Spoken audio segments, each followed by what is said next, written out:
take Donald Trump and look at his body of work over decades and what he's said, what he's done when it comes to working class values, working class people, and when you look at Kamala Harris and her career path and what she's done over the years, you know, it's a very telling story.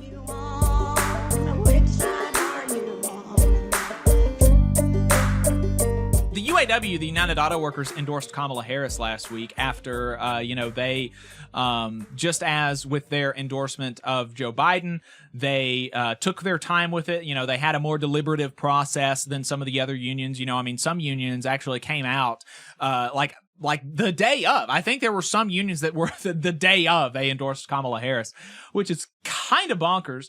And I do think that it actually does kind of devalue the idea of an endorsement of an organization of 1 million members when that organization can so quickly, when you can dole that endorsement out, you know, in 3 or 4 hours. You know, I think it cheapens it a little bit, but you know, I mean, what do I know, right? I mean, I'm just effing nobody, right? So, but nevertheless, the UAW has been more deliberative in their endorsement processes, and they were as well in their endorsement for Kamala Harris. But they still did come out. I mean, this is still relatively soon, endorsing Kamala Harris, and Shawn Fain gave an interview to a Detroit news outlet about their endorsement. So I wanted to play some of that for you because I mean there's a lot of really good points that he made in this interview. So let's play this first clip where he's talking about some of the reasons that the UAW decided that they were going to endorse Kamala Harris. Anything we do, we look at facts. So it's not political party. It's not my opinion or a board member's opinion. It's putting facts in front of our members and in front of ourselves. And when you do that, when you take Donald Trump and look at his body of work over decades and what he's said, what he's done when it comes to working class values, working class people, and when you look at Kamala Harris and her career path and what she's done over the years, you know, it's a very telling story. And it makes the decision very easy. I mean, you know, going back to the recession, you know, Donald Trump blamed the auto workers for what was wrong with the auto companies, which was a complete fallacy. It was a out-of-control mortgage crisis and banking industry that undermined everything. And, workers, again, like always, they get unfairly blamed for any time there's something wrong in this country. And so, you know, you go back to 2015 when Trump was running, he talked about doing a rotation in this country of our jobs out of the Midwest, somewhere where they pay less money, so we'd be begging for our jobs back at less pay. When he was president in 2019, Lordstown Assembly Plant, GM Powertrain Plant here in Warren, Romeo Ford Plant for, in Romeo, the engine plant there, were all slated for closure. Trump did nothing to get involved, not one thing. He didn't say anything, didn't do anything to try to find ways to help save those jobs. 2019, GM was on strike for 40 days. Donald Trump was nowhere to be found, didn't say nothing, do nothing. Now let's look at Kamala Harris. You know, 2019, you want to know where she was when GM was on strike for 40 days? She was on the picket line standing there with them. She stood with workers on strike. You look at 2023 in our sit-down strike last year, our stand-up strike, and you look at what was going on with, you know, Lordstown workers under Trump got left behind. Their plant got closed in Ohio. Workers were scattered all over the country to GM plants. Under Biden and Harris and their administration, they went to work with us in bargaining to save the community in Belvidere, Illinois. Contrary to what Trump says, through the IRA, the Biden-Harris administration created billions of dollars to encourage companies to locate battery work in the USA and to partner with unions in doing that. So they would be good paying jobs, standard setting jobs. You go back now in Lordstown, Ohio, where Trump left people behind and they were dispersed all over the country. Under Kamala Harris and Joe Biden, workers are now transferring back to Lordstown because they can get a job at the Altium battery plant there. They're bringing people home that Trump left behind. And on top of that, like I said, Belvidere, Illinois, same story. That plant was left for dead. The Biden administration, Kamala Harris went to work with us to find out what they could do. They got billions of dollars put in play to help save that community. There's product going there. There's a battery plant going there. And so it's a tale of two stories here. Donald Trump represents the billionaire class and the corporate class. And Kamala Harris has a history and a track record of standing up with working class people. So it makes the decision pretty easy for us. Hey, 5 seconds, just wanted to say that this is only possible because of our donors. If you want to see more of this, then consider donating yourself at tvlr.fm/donate. And one of the things that Donald Trump keeps hitting, I mean, Shawn Fain is really living rent-free in the mind of Donald Trump. I mean, it's almost every rally that he does, he takes a shot at Shawn Fain.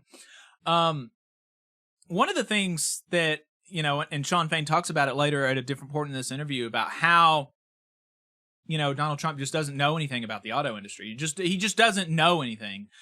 Because if he did know anything, he would not be so antagonistic towards the EV industry and so like anti some of these EV mandates and things like this, because that is where a lot of the new construction and new production is coming from. I mentioned in Last Week in Southern Labor this this article from Labor Notes about the burgeoning EV and battery manufacturing sector, particularly in the South. And it would be worth checking out if you have not read it. The title is New Battery Belt Opens Organizing Front in the South. And a big part of this article is just listing projects and how much money and how much jobs are going to be created from largely seed investments from the infrastructure bill, the Inflation Reduction Act, and the American Rescue Plan, all Biden-Harris administration things that would not have happened under Donald Trump. And so, let's just look at a few of these. Here, construction is humming at the Toyota battery mega site in Liberty, North Carolina, where production is slated to begin in 2025. By 2030, when the 7 million square foot complex is fully operational, it will have 14 production lines, 10 dedicated to batteries for electric vehicles and plug-in hybrid electrics, and 4 for hybrid electric vehicles operated by 5,100 workers. Its price tag is $13.9 billion. In Kings Mountain, North Carolina, a pair of companies backed by a $90 million grant from the Department of Defense have plans to drain a lake that was once an open-pit lithium mine and resume mining. The companies expect it will yield enough lithium for 1.2 million electric vehicles per year. This lithium will be refined at a soon-to-open $1.3 billion facility in nearby Chester County, South Carolina. Georgia, for instance, will give Hyundai up to $2.1 billion in tax breaks and other state assistance for its $7.9 billion capital investment in an EV and battery production complex outside Savannah, forecast to employ up to 8,500 workers. There's just so much stuff. Since the passage of the IRA, companies have announced $110 billion in capital investments in new EV manufacturing, and roughly half of that money and the corresponding jobs are destined for the U.S. South. They talk about the Blue Oval site. It's $5.6 billion development outside of Memphis, where 6,000 workers will produce EVs and batteries. It will also receive batteries from another battery plant that is being constructed in Kentucky. That's a $5.8 billion project that will employ 5,000 people. Outside of Columbia, South Carolina, Scout Motors, operated by Volkswagen, recently broke ground on a site it has invested $2 billion into. Once operational in 2026, it'll employ 4,000 people and produce 200,000 cars a year. There's just all this kind of stuff, and it all goes out the window, or never would have happened under a second under a second Trump administration, and it would not happen under another Trump administration in 2024. This is all, it really, from a, survival point of view, this is not a surprising endorsement. Shawn Fain talks some about this dynamic with the EV industry in the interview as well. So let's play this clip from Shawn Fain. Look, I two names really resonate high with our union. The top name, it was Andy Beshear. I'm a huge Andy Beshear fan. I believe Andy Beshear, he's been there with us every step of the way. And then also at the RNC, Trump had called you out by name at one point, said that you should be fired. What do you say to that? Were you watching this first off, and did you see these comments? And actually, I wasn't watching, but my phone started blowing up with people texting me, and it was I just kind of laughed. I mean, look, those are Trump's two favorite words. He wants to fire everybody. Hell, he fired 40 of his people he put on his cabinet, over the term of his presidency, which, it's who he is. He's the boss. He represents the boss. He represents the corporate class. He doesn't care for working class people. And, the irony of his comment in the context he was saying was that the UAW should be ashamed and that I should be fired, was that, think about what he said in that sentence. He said, China is building factories in Mexico.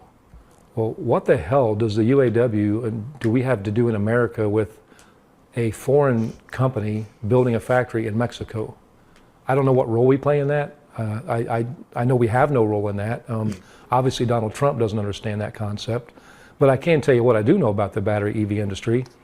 With the Inflation Reduction Act and the money that the Biden-Harris administration put forward in this and the conditions they put in there, about pushing companies to partner with unions to make these good-paying jobs.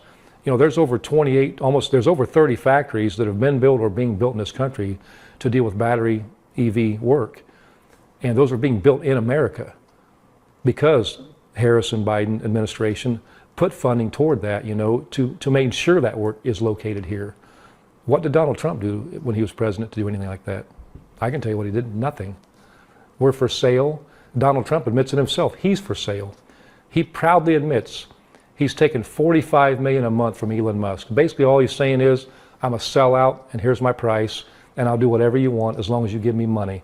I'll gladly sell out the working class people, and that's what Donald Trump's doing. So he just basically told us, he's a lapdog for Elon Musk, and whoever else will do the bidding. You kind of mentioned EV battery plants. I know Trump, even I think in that same speech, the RNC said that he would get rid of the EV mandate. I guess is the UAW preparing for the possibility that if he is elected, something like that happens? And what is kind of your thought on this situation? Well, again, it goes back to how little Donald Trump understands the auto industry and how little he cares about the auto industry and auto workers.